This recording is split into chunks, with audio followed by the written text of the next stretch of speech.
Good afternoon, everyone, and thank you for joining us today. I'm Dr. Larry Osrin, Chair of the Advocacy Committee of the HIMSS Northern California Chapter. I'm pleased to be able to introduce your speakers today. Both speakers have a deep understanding of how to engage with elected representatives, and they've agreed to share that expertise with you today. I do want to note our upcoming opportunity for Use This Knowledge during our State Health IT Day on May 15th in the Capitol in Sacramento. Those of you able to attend will have the chance to meet with their legislators or their staff in person. In the past, we've held this training at that event, but as the world has changed since COVID, we felt we could make this information available to more of our members by offering this training virtually. So again, welcome. With that, I'd like to introduce you to Vivica Rydell Anderson, CEO of the Pacific Vision Foundation. Excuse me. Vivica is also president of the HIMSS Northern California chapter this year and holds a degree in law and a master's in informatics. Ian Slade is a trauma nurse and administrator who focuses on IT, project management, and patient advocacy. He was the HIMSS National Advocacy Chair and was awarded the HIMSS Advocate of the Year Award. Please get us started, Ian. Thank you, Larry.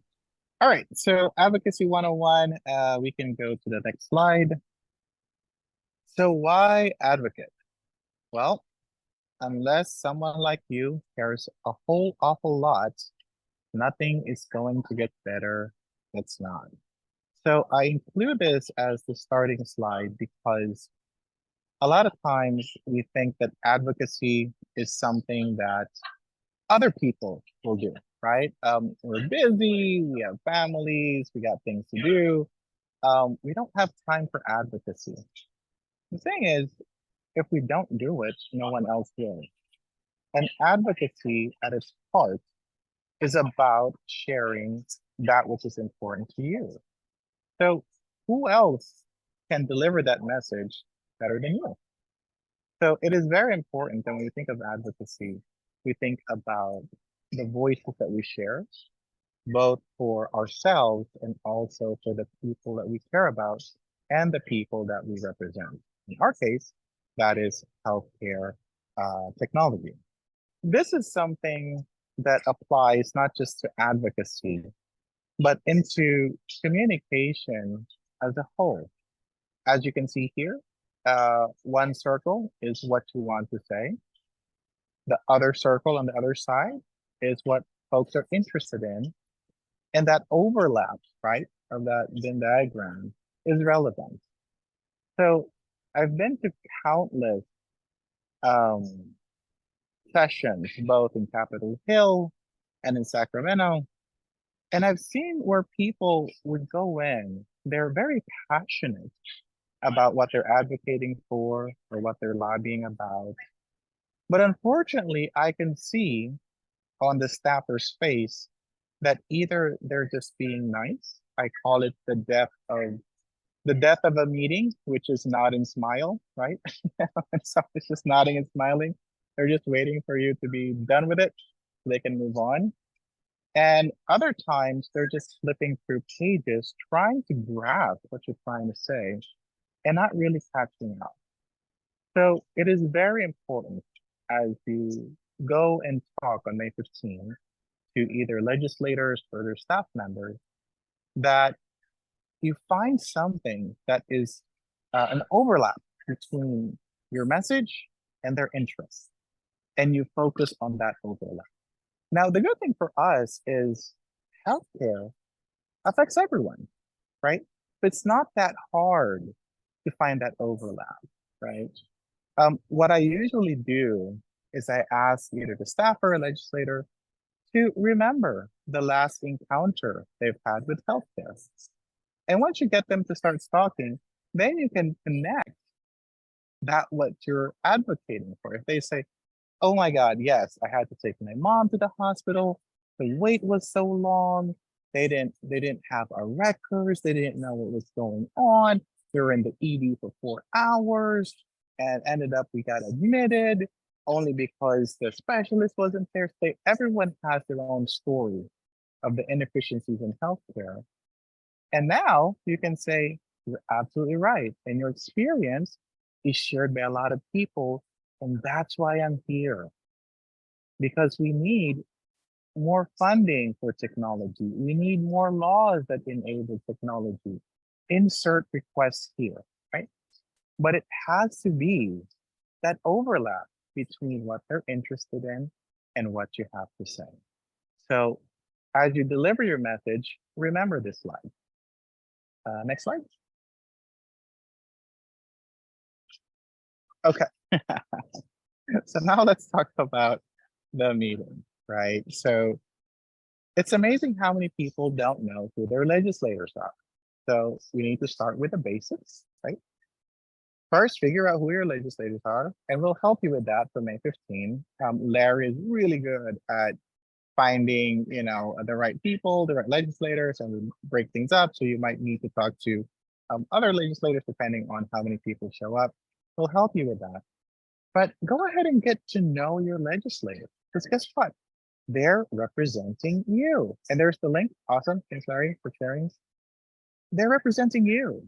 And what's amazing, and I've done this, is I've called my legislator's office, I've asked for a meeting, and including up in Capitol Hill, there is nothing more that they want than to meet someone from their own district.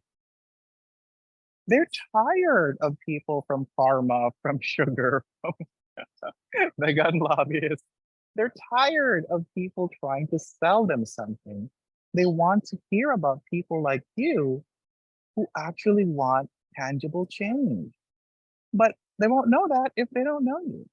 So go ahead and contact your legislators. I included this clip from Dumb and Dumber where Jim Carrey was told, you have a 1 in a million chance. So he said, oh, so you're telling me there's a chance. So optimism when it comes to legislation is very important. It's so easy to think that, oh, nothing's going to happen. There's a gridlock, there's this and that. But unless we keep showing up and sharing our message, well, nothing will happen. So it's kind of like a self-determined destiny. So you need to come in with your message, you need to come in with optimism, and go ahead and make sure that you book that appointment. Don't just show up without letting them know that you're coming. Next slide. All right. This is very important. I have seen people bring in binders upon binders of information to leave behind. Let me tell you a secret. The staffers don't have time to read it. Guess what happens after every cycle? They unfortunately send it to the recycling bin to make room for the next group for the next year. So the materials need to be succinct.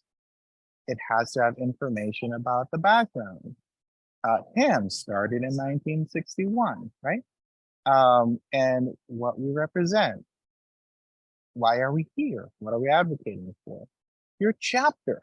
Share your district. Share some chapter information, right? If you can pinpoint the hospital close to your legislator or staffer, then it becomes very relevant, right? Like, oh, you're close to Hogue. You're in Newport. Yeah, we represent them too, right? And when it comes to your ask, a lot of people make this mistake. They first go on this podcast diatribe and start narrating things. And that's great if you have a lot of time. But unfortunately, when you're meeting with legislators and staffers, you don't. So you want to make sure that you're very clear with your ask. And to do this, use your verbs. What is it that you're trying to get out of the meeting? What are the specific things that you want them to do? I need you to support A, B, and C. I need you to push for X, Y, and Z. So be very specific with your ask. It has to be actionable, and it has to be something that they can quickly write down, right? If it's too long, too verbose, they won't remember it. And if they don't remember, guess what? Nothing's going to happen. Now, here's where your materials can come into play. You can have your resources, supporting documents, but in this day and age, it's best to leave a link. Just in case they're interested, you email the documentation with hyperlink. right? Don't print out a 250-page manifesto. No one will read it. It's not as exciting as 50 Shades of Grey. So don't think that someone will flip through all of those pages, right? So make sure that your materials are succinct and you have hyperlinks if they want to know more. Also, make sure that your contact information is there. I can't tell you how many times staffers have reached out and said, hey, Ian, we're actually talking about this. Can you tell us more or can you send us more information? So make sure that your contact information is part of your material. All right, next slide. Oh, and by the way, guys, if you have questions, you can either drop it in the chat or you can ask me directly. We want this to be as interactive as possible. And we don't want you to fall asleep. So please throw in some questions. So 3 parts of a legislative meeting, right? So hook is who you are, right? Who are you representing? Line, why you care? Who do you represent? What statistics? What are the things that you're trying to change and improve? What is the change that you're trying to bring about in your own district or state? And sinker, request. Again, going back to the ask, we need you to do X. We need your support for. It needs to be very clear. The shorter the words, the shorter the sentences, the better. So that is your hook, line, and sinker. Who you are, why you care, and what is your ask. All right. Next slide. Okay, perfect. So now that you have an idea of how to go about and find your legislator, set up a meeting, introduce yourself, present the items, you know, your hook, line, and sinker. Now let's get into specifics. Now let's get into what are the things we're actually advocating for. And for that, I'm going to hand it over to Vivica. Oh, yeah, and I think Larry as well is here. So you see the 2 legislations that we have. Again, I'm just going to say I'm Vivica. I've been involved in advocacy since 2006. And what I do want to say, just very important, as Ian said, the personal stories, the legislators, they want to hear the stories from the neighborhoods that they care about. And they need you to make vivid vignettes, vignette stories that will stick. So just think about kind of back in high school days, or you want to say something, they want to remember, oh, she's the one with the little old lady who didn't have Wi-Fi, or she's the, you know, that story about the kid and the mom. And just, you know, tell the story, it makes it easy for them to remember. And I'm going to invite Larry here, our chair of the advocacy committee, to also add to this in terms of the legislation here is interoperability, a word that will put most people to sleep if they're not informaticists. And then telehealth, which I think most people will know, and the legislators will know, because of course, during the pandemic, a lot of telehealth was finally being paid for and expanded, etc. Larry, do you want to add to my little intro here? Sure. The general sense is that we want to support things that will promote health IT that moves the needle forward on how we serve patients and is consistent with the HIMSS mission.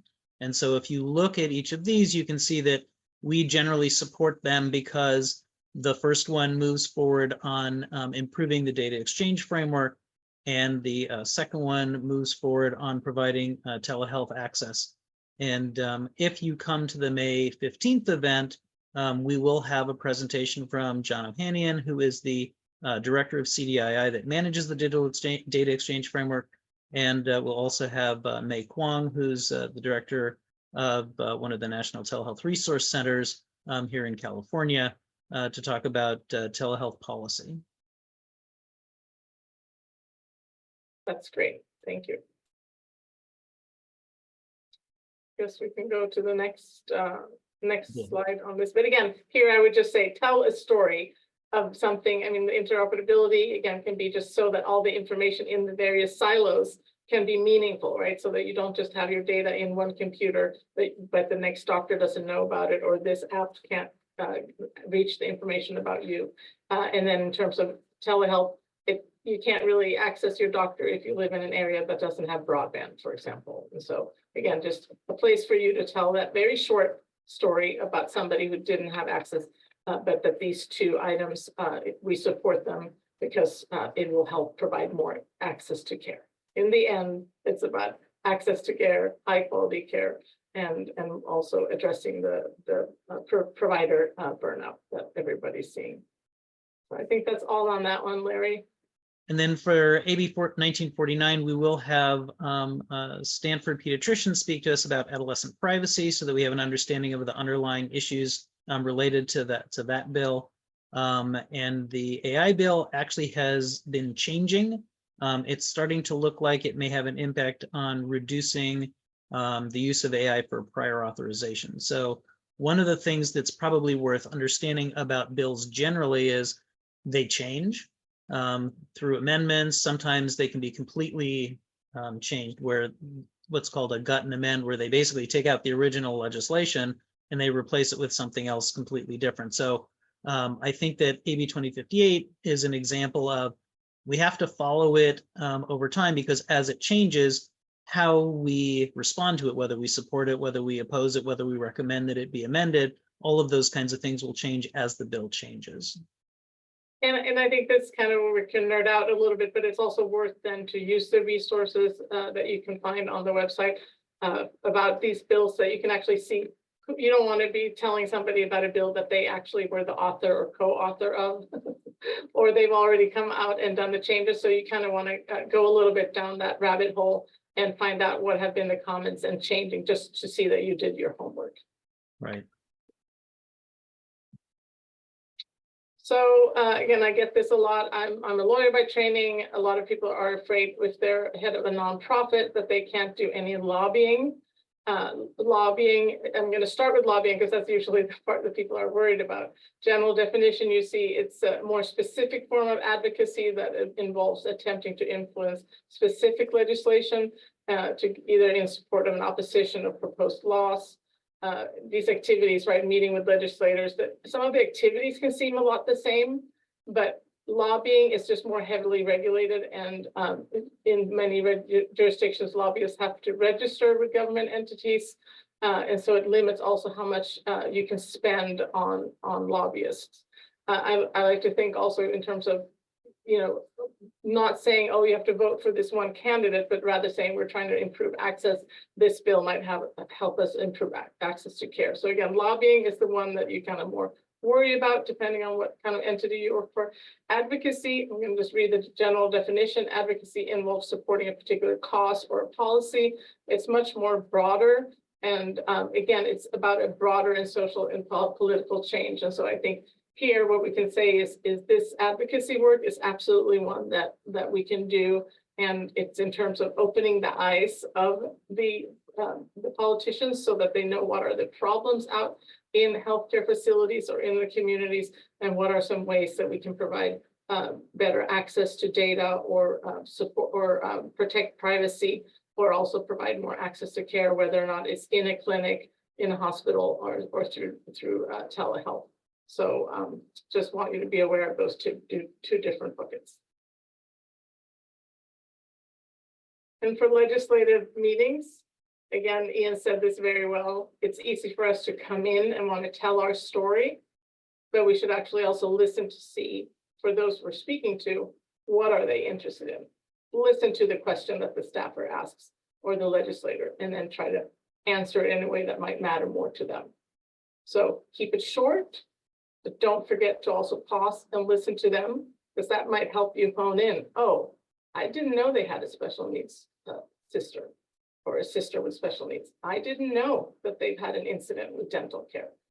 I didn't know. And so listen also. So be ready to listen also.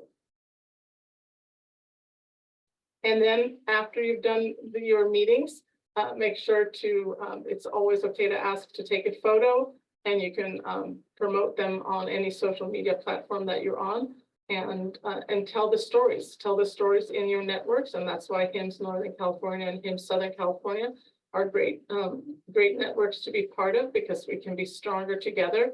And if we don't speak up, who will? And that's why we're so excited to have so many of you here today. And we look forward to you participating in person on May 15th.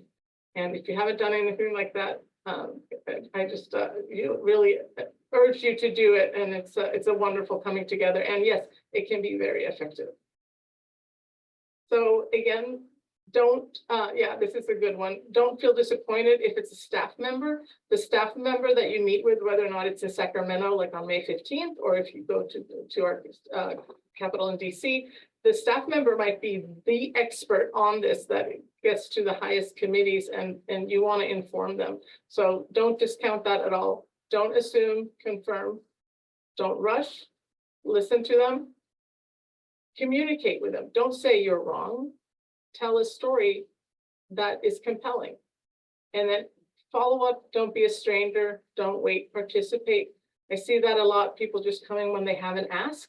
But being that source of information in between your visits is also so important. To say, hey, maybe you didn't hear this story. Maybe you didn't see this.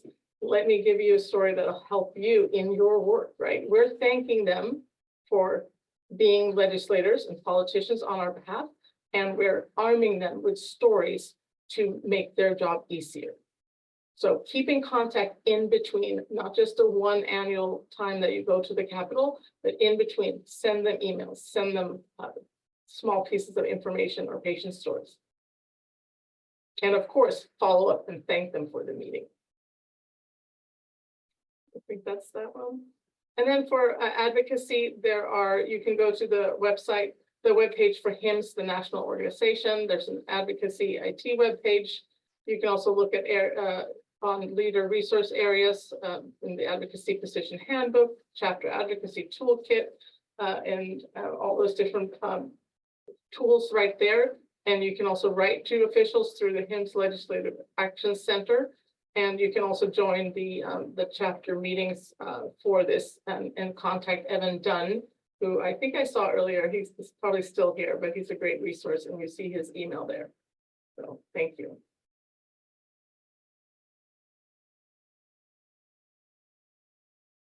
And that's what the Policy Center looks like. It's a great place for resources. And of course, for your state or your area and the politicians that you are contacting, see what their areas of interest are, what have they talked about in the past. That helps you understand what their interest areas are as well, so that you can use that angle. Next. So again, HIMSS is a wonderful volunteer organization. I love that it's international and national and statewide. And that's why it's such an honor to be here with HIMSS Southern California.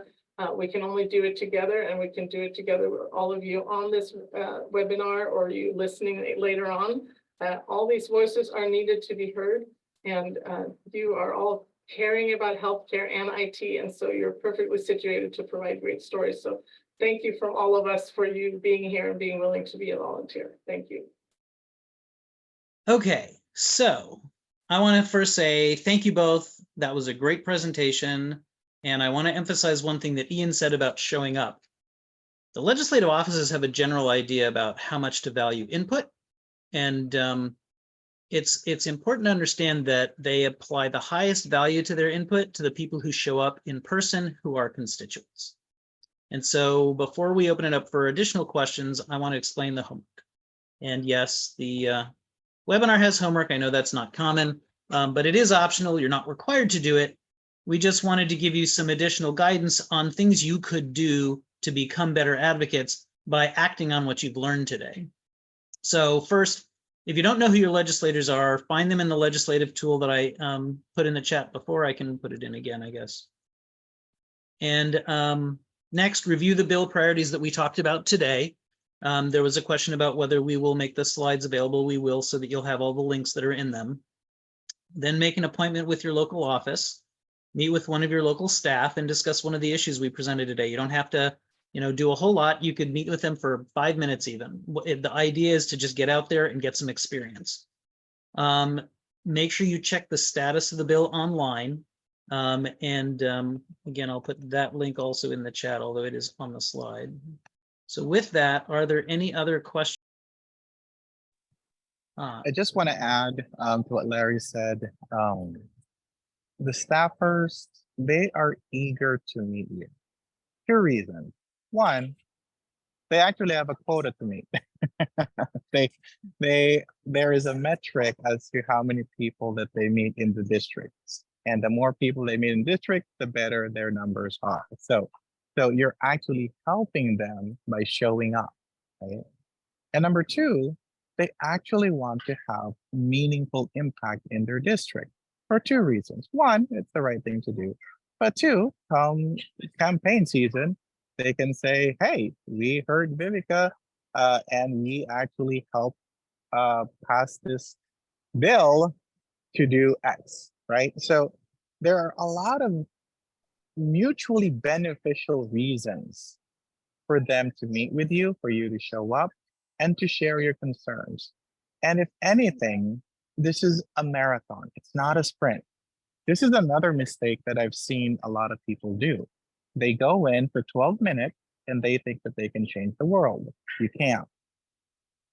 As Larry said, 5 minutes, it's an introduction, right? And then you meet again, and then you get to know them. Every now and then you get to see the pictures of their kids, and then they know you by name. And the next time you show up, they're like, hey, Larry, good to see you. What you been up to in California, right? And then because of that relationship, actions happen.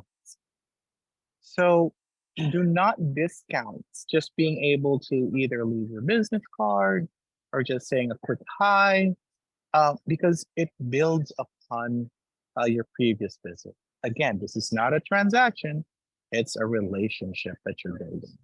So I just want to emphasize that because we're so used to quick fixes, dopamine hits from social media. This is not one of those. This is more stoicism. This is more doing the small things that have compound interest. And it takes months, sometimes years, and then you have to go back again. So if you have a really good why and you're really passionate about what you're advocating for, that will fuel you to meet up again.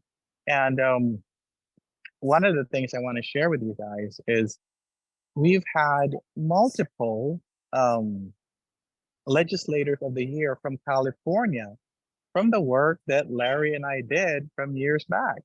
And it's so much fun to actually get recognized, not just yourself, but also the legislators that work with you. They get to go to HIMSS, 30,000 people. They get to tell their story. And there's a lot that eventually happens behind the scenes, but it's all because of those incremental touch points that each and every one of you puts in. So I just want to share that because at the end of the day, this isn't just an activity. This isn't just output. This is an investment. And when that investment actually shows up, it helps not only us, our district, a lot of times the entire state. Larry mentioned that I got the award for Global Advocate of the Year. That was because we were pushing for funding for support for broadband and also for maternal health. That eventually led to billions of dollars that was put in to fix our infrastructure, thankfully, before COVID. So that is why our teleeducation and telehealth was a lot stronger because of the infrastructure that we did. So it's cool to, have that global award. But more than that, I'm just happy that, a third grader kid can log in just as fast as someone living in more an affluent community because we have stronger broadband statewide. And also we've had increased funding for maternal health, right? And that's something I've also advocated for on a national level, and it trickled down to the state. And we also had extra funding for that. And guess who are the recipients of that? People who are in dire need of better prenatal visits, right? Of better care. And what happened? Well, these moms can now take better care of their kids, which as you know, it's a ripple effect, right? So we are helping people years, if not generations, into the future. So don't think that what you do doesn't matter. It truly does. And the ripple effect, you will not know. You will not know the single mom that you've helped. You will not know the kids that got extra care because they're able to connect with a pediatrician via telehealth. But what you will know is that we are a little bit better because of the work that you put in years ago. So I just wanted to share that story. That's how I got involved in this. And I hope that we will have another global advocate from California. It's cool to be the only one for a little bit, but now it's lonely.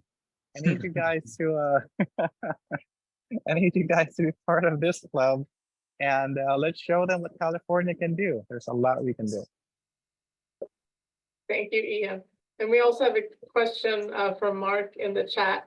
And I think in terms of the follow-up, make a point of remembering the staffers' names. And I think sending an email to the staffer and saying, hey, I had some follow-ups. I have some follow-up to the meeting that we had here. And then it could be insert another story, right? Or this would be an example where this would really help. So an email to the staffer would be a good way to do that, Mark. And then in terms of what's better to visit the legislative office, field office, or in the Capitol, I will say both. So, the one that's in your district is easier to get to. So maybe you do that, and then you at least once a year try to make it to the Capitol also. But it would just be both. There's nothing miraculously, but it's good to know who the local staffers are versus the staffers that are in Sacramento. So I would just say both on that. And I'll add one thing to what Viveka said about following up with the staffer. Make sure that you bring a business card with you to drop off in the office, and make sure you take a business card with you when you leave the office, so you know who you met with, how to contact them, and then hopefully with your business card, maybe they'll remember that you were there.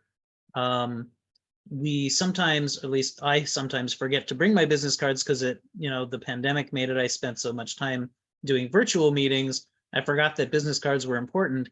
And of course, you have ways of sharing information by phones and things, but physical objects are very important because they're very helpful for reminders. I find them personally helpful, and I think that the staff of the offices also find them helpful.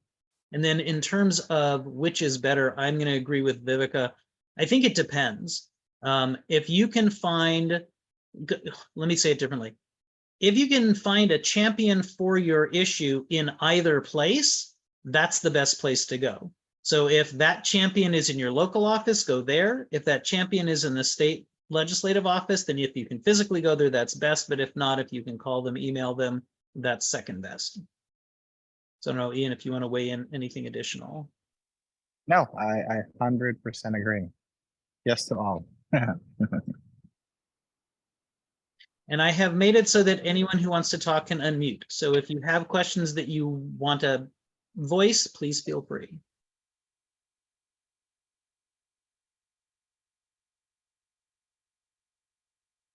Hey guys, this is Evan from HIMSS.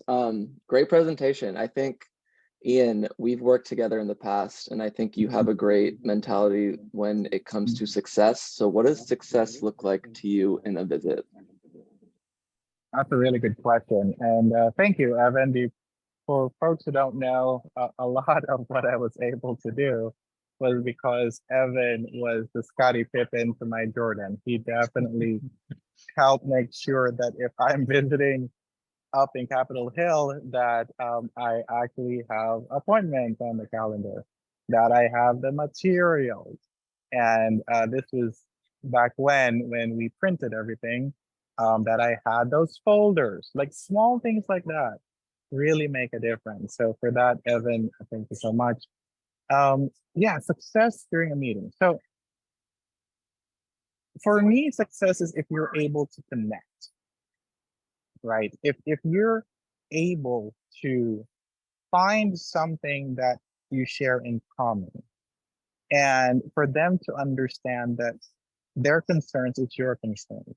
It might not be in that particular meeting that you get to dive deep into a legislation.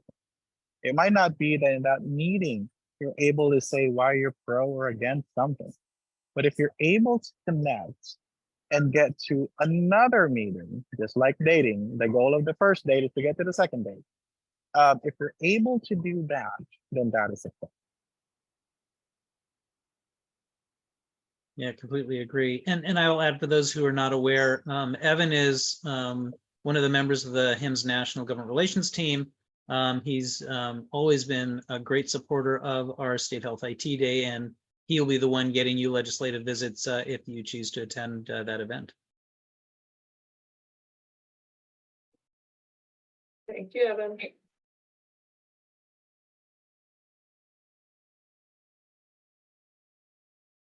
I guess the speakers did such a great job, there are no questions.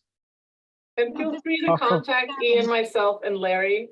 You know, we're available in different ways and happy to be a sounding board. But yeah, come join us. It's great fun. And I think that deep connection, it's not a transaction. It's really building a relationship, and it's very long term. And you know, you have a lot of good information to provide. So let your voice be heard, and that of patients and doctors and all the clinicians. And together we can do it. Thanks everyone for tuning in today. Thank you so much, you guys. This was really great. Appreciate it. Peace out. Did you have a question, Carrie? No, I was just going to say, I'm prep for this. I went to a local congressional sort of town hall about a week ago, just to stick my toe in the water and, you know, prep for this little bit. And I plan to be in Sacramento. So it was really great. And I think that, you know, there's a lot to learn, and I'm super excited to work with you guys. So thank you for this information. Yeah, I'm glad you're able to make it. I guess I will add one other thing, and that is I like to say that policy defines what you can do and what you must do. And if you're not an advocate advocating for your position, then the people who make that policy are making decisions about what you can and do without you. So it's very important to advocate for your position because you're the expert in what you do. Amen to that. Yep. All right. On that beautiful note, thank you, everyone. Thanks, Vivica, Larry. Thanks, Thank everyone, you. for help put this together. Thanks, guys. Super fun. Thanks everyone. Peace out. Bye. Bye.